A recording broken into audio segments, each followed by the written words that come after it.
Hello everybody and welcome back to a brand new episode of NASCAR Heat 4 Career Mode. I hope you're all having a great day. Today we do one of the longest races of the season, the Coca-Cola 600 at Charlotte Motor Speedway. But first we have the Truck Series here at Dover International Speedway, where we actually had Jeff Gordon in the truck, my favorite race car driver overall in all-time racing. So we had Jeff Gordon, like I said, in the truck here for us today at Dover. Obviously, with the Chevrolet ties, we were able to get JG in the truck. So he started actually up inside the top 10, so very solid qualifying effort from the four-time Cup Series champion with, 93 wins overall in his career, over 80 poles. We know that Jeff Gordon has a lot of talent, obviously, now being up in his mid-40s at this point, retired from real-life competition. But like I said, we obviously, anytime I want to get him in the truck, we're going to do so. So he was in it today in Dover, and he was making some three-wide moves early on, past Sheldon Creed there as they went down towards turns 1. He would actually as well get past the 52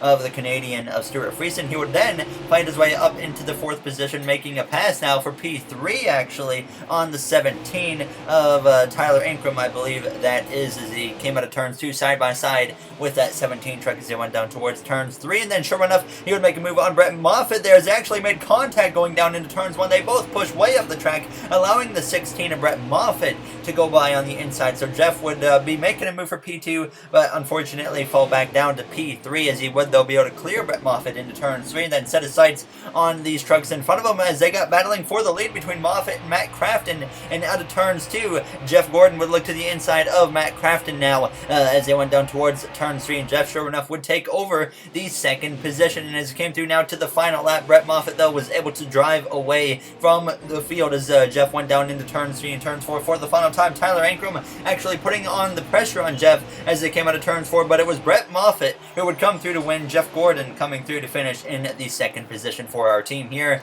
at Dover. So very, very solid qualifying effort. Very happy with that, and it sets us up well going into Charlotte here for the Xfinity Series.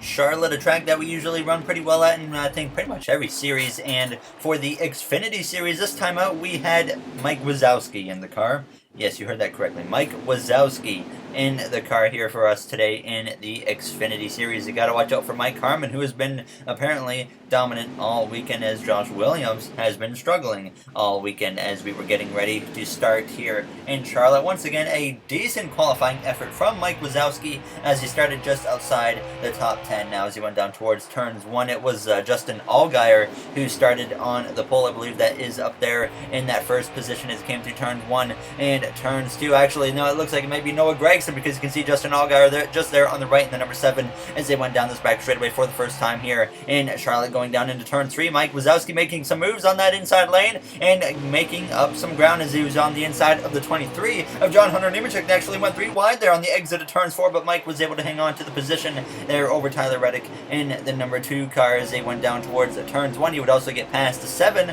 of Justin Allgaier. So Mike Wazowski moving his way forwards pretty well now as it came through the center of the corner now as it came through a battle for the lead up ahead between the 22 of Austin Cindric and someone else. I couldn't tell who it was, but now it came through on the next lap. He would make a move up the inside of the 11 of Justin Haley, and he would be able to take another position away. He would next run down the top 3 drivers, and he would get past the number 1 of Michael Annett, set his sights on the 9 of Noah Gragson, who was battling for the lead with the 22 of Austin Cindric as it came out of turn 4, heading down this front straightaway. So Mike Wazowski looking to try and get a NASCAR win. Sure enough, Gragson had taken over the lead, and then Wazowski would pass the 22 of Austin Cindric down into turns 1, and now Wazowski sets his eyes on the 9 of Noah Gragson, who leads away down the back straightaway here now as he was looking to close in, but it just didn't seem to quite have the car on this final lap, I should mention here in Charlotte. Wazowski sends it in deep through turns 3 and turns 4, but it's not going to be enough as they exit turns 4. It's going to be Noah Gragson who wins,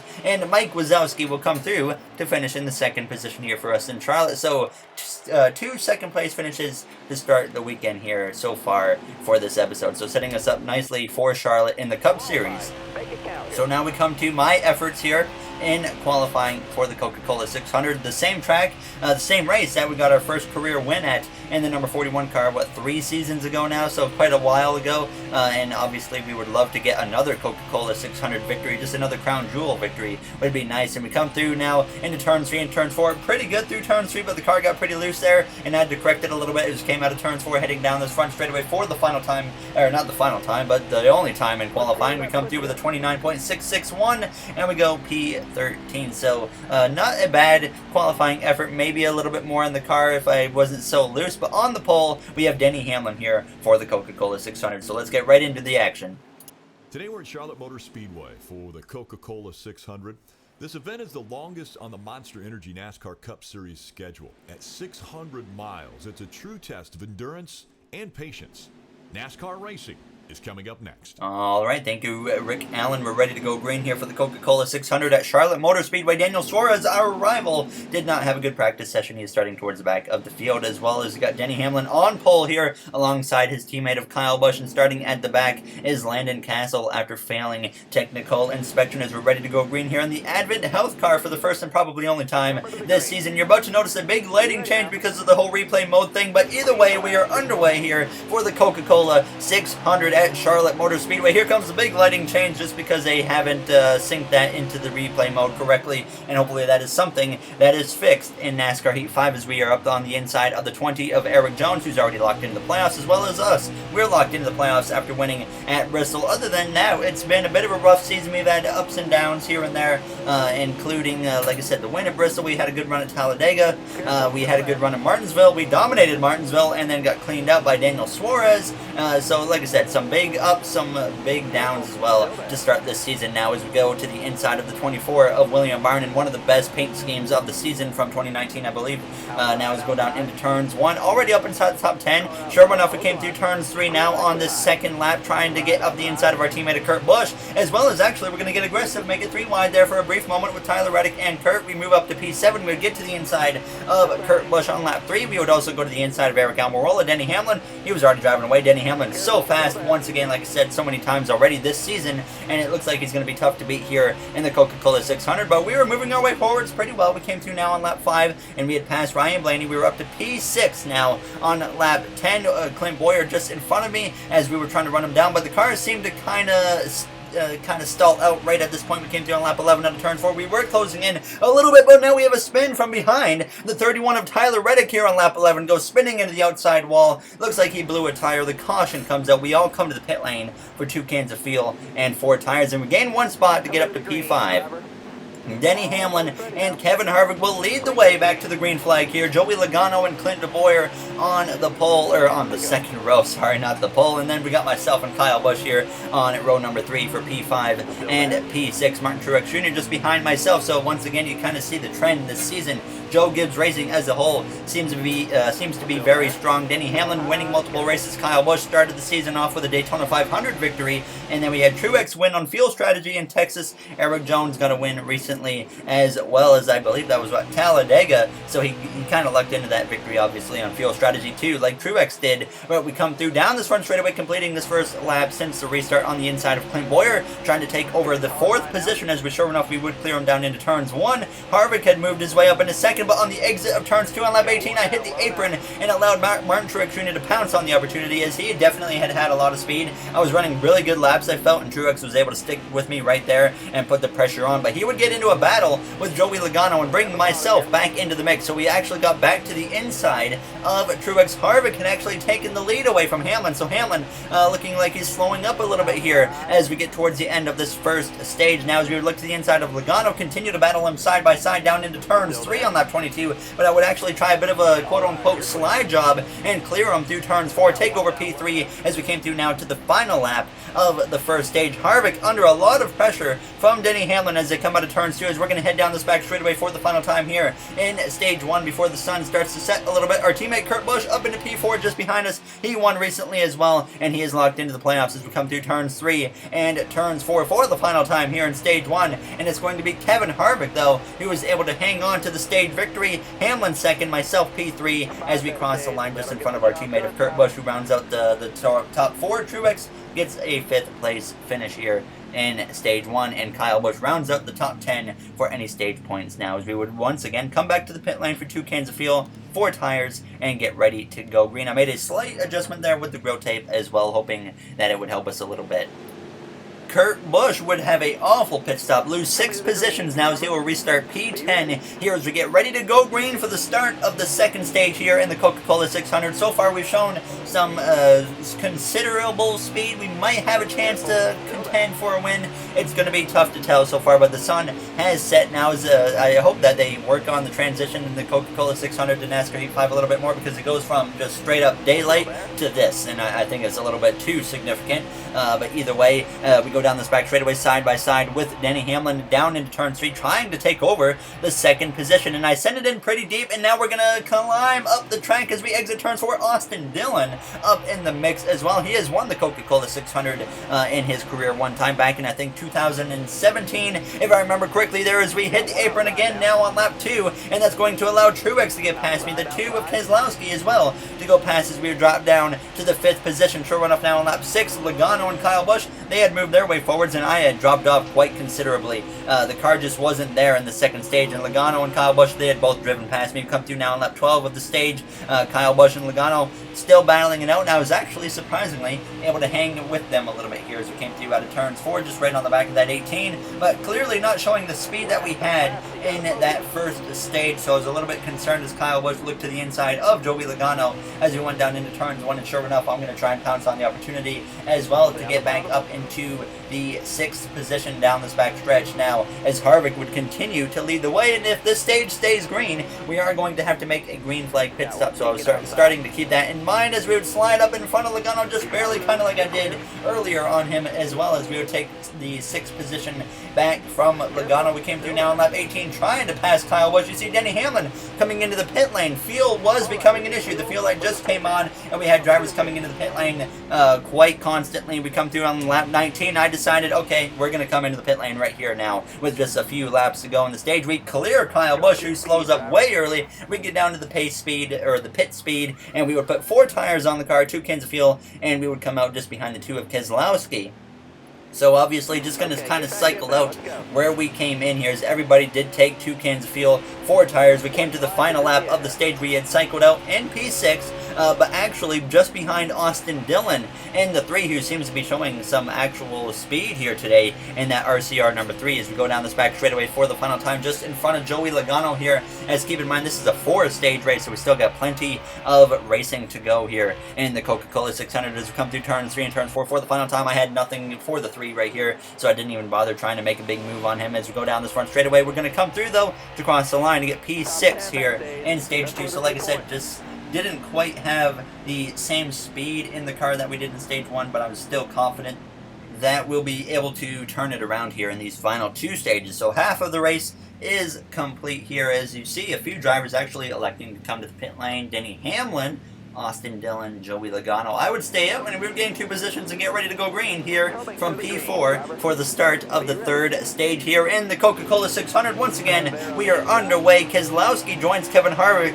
on that front row. Harvick has been dominant so far. It looked like it was going to be a Denny Hamlin show, but Harvick was able to take the lead and just kind of put on a clinic so far here in this 1st and 2nd stage now, as we made a little bit of contact there on that right rear quarter panel of the 19 of Martin Truex Jr. now, as Ryan Blaney's going to look to my left rear as we go down this back straightaway into turns 3 here on this opening lap of the 3rd stage. Now there's a little bit of contact there between myself and the Penske driver of Ryan Blaney. We go up the track just a little bit, but thankfully we hang on to it now, as we're going to be side by side with the Hendrick Motorsports driver of Chase Elliott, who was on the cover of NASCAR Heat 5 now, as we go down towards turns 1, trying to stay clear of that 9 of Elliott, but unfortunately just didn't have the speed on this middle lane to be able to clear him, so we'll drop down to P7, but on lap 3 now would actually make a 3-wide move on Elliott and Blaney's, who went down into turn 3, getting a little bit aggressive with them both. We would slide up in front of Blaney, take P5 away now, and then Keselowski had actually taken the lead from Kevin Harvick, would come through on lap 4, had actually gotten up the inside of Clint Boyer, feeling a lot more racy with the car here on this 3rd stage. It definitely felt like we had more speed, and I had more potential to make some aggressive moves and actually get after it now, as we came through, clearing Boyer down into turns 1. He would try to fight back contact, though, on the exit of the corner, but we would be able to hold him off now. As we came through, though, a few laps later on lap 10 of the stage, didn't quite have the speed to run down those top 3 cars. Kevin Harvick had actually retaken the lead, and he was starting to drive away a little bit, but then we got a caution here past the midway point or so of the 3rd stage, and everybody once again was coming to the pit lane, so we take 2 cans of fuel and 4 tires, and I make another grill tape adjustment on the cars. Joey Gase is staying out. So now we've got a slow car right in front of the field, which is going to be a great opportunity for us. Now as the green flag once again is back out, and we are once again underway now past the midway point of the 3rd stage. 9 to go here in stage 3, but do keep in mind that's not 9 to go in the race. There's 4 stages here in the Coca-Cola 600 as we're up the inside of Truex. We get past, then we look up the inside of Kevin Harvick.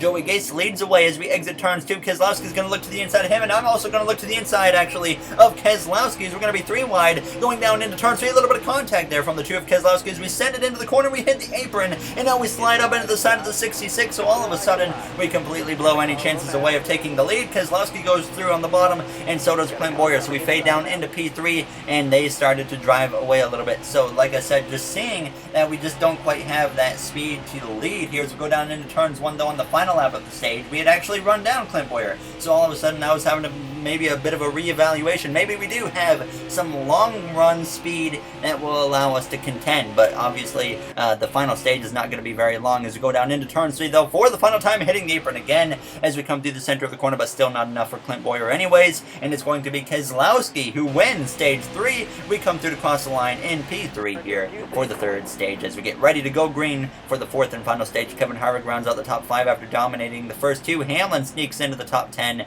and gets a stage point, as well as I make a slight wedge adjustment there, and then I actually went back on it and decided to stay with 49.5 and then put the grill tape back up, and our pit crew does an incredible job and gains us 2 positions to put us in P1 for the start of the final stage. Myself and Keselowski on the front row now as the green flag is out as we look for our 2nd win of the season and our 2nd ever Coca-Cola 600 victory here at Charlotte Motor Speedway as we go down into turns 1, already clear of the Penske champion of Brad Keselowski, but he's got now pressure from Clint Bowyer, who is up his inside as we go down this back straightaway. Bowyer still has yet to win a race in our career mode now as we go down towards turns 3, hoping that we have the speed that we need. I made a slight grill tape adjustment. The pit crew did an incredible job to give us the front position here in Charlotte with now less than 25 laps to go as we cross the line to complete this first and opening lap of the 4th and final stages. Go down into the corner, just trying to make sure I don't hit that apron, obviously, as I did clip it a little bit now as Bowyer is putting on the pressure. He's within a car length or so as we go down this back straightaway, realizing that I just don't have that short run speed to be the fastest car as we go down into turn 3. Bowyer and Keselowski side by side, both putting the pressure on. Sure enough, though, Keselowski had moved his way into 2nd place, and on the back straightaway on lap 84 down into turn 3, he would be able to pass me, so we fade in just behind him, and to my surprise, we would actually be able to stick with him. So we come through now on lap 92, less than 10 to go. Harvick had gotten up into P3, the run going longer. I make a mistake, slip up, allow the 4 of Harvick to get to my inside as we go down the back stretch side by side down into turn 3, but it's also becoming apparent that fuel is going to be an issue in these closing laps of the Coca-Cola 600. Harvick looks to the inside of Keselowski now on lap 94, 7 laps to go at this point. I'm doing everything I can to hang on with these guys because we know how fast that Ford car is. He takes the lead, but to my surprise, he doesn't drive away. On lap 95, Harvick decides he's coming into the pit lane. The fuel light comes on. I decide all 3 of us are going to come in, and Keselowski looks to the inside. I get past both of them, and we're going to come into the pit lane, P1, quote unquote. So I decide we're only going to take fuel, and the AI took more fuel than I did, so all of a sudden we're going to cycle out P1 if it stays green, and we are going to be able to win this race if it stays green. So that was the hope, that we are going to just hang on here and be able to get our 2nd Coca-Cola 600 victory. The leader, Denny Hamlin, comes into the pit lane. Everything looking really good for us right now as we came through now turns 3 and turns 4. Running P27, the caution comes out with 5 laps to go, and all of a sudden our whole race just got thrown in the garbage. So now we are going to go into NASCAR overtime. Austin Dillon will be leading the way. We're down in P13, and we took a risk pitting earlier than most of the field, and it didn't work out for us. Now as I decided to do what Keselowski and Harvick did, and all of a sudden the top 3 drivers, the best of them was me right now in P13 with just 2 to go. Austin Dillon finds himself in front of the field as we go down towards turns 1. Denny Hamlin up there in P2. We know Hamlin has had some speed throughout this race, so could he have something for Austin Dillon as we're up to P11, going down this back straightaway with just a lap and a half to go now as we go down towards turn 3. We got Ty Dillon on my outside now as we go down into the corner. A little bit slippy sliding now as we're going to slide up the track. Keselowski gets to my inside as we exit turn 4. We slide into the side of him, and all of a sudden we're crashing down the front straightaway. Truex contact the 71 of Ryan Truex as well as the white flag is out, and now the caution comes out after that mess. And the race is over. Austin Dillon is the winner, our first surprise winner of the season, as he will now be locked into the playoffs, all because of my own mistake on the exit of turns 4 approaching the final lap. The car just slid up the track, and then on the exit of the corner, it just kind of kicked out from under me. I hit the 2 of Keselowski, and then I bounced up into whoever was on my right side, Parker Kligerman or something like that. And all of a sudden, we don't even finish in the top 10 here. We ran in the top 10 the whole race, and everything got thrown away there in the final few laps, unfortunately. So very unfortunate how that ended, as we knew we had some speed there, and if it stayed green the whole time, we were going to 100% win that race. There was no doubt about it, just because of the whole fuel situation, that the AI took more fuel. But as always, if you guys enjoyed this episode, you know what to do. There you see the point standings on your screen. In the next episode, we go to Pocono Raceway. So we're going to see what we can do at the Tricky Triangle. Would love to get a win there. So thank you all for taking the time out of your day to watch this episode. I'll see you guys in the next one. Have a great day, everybody.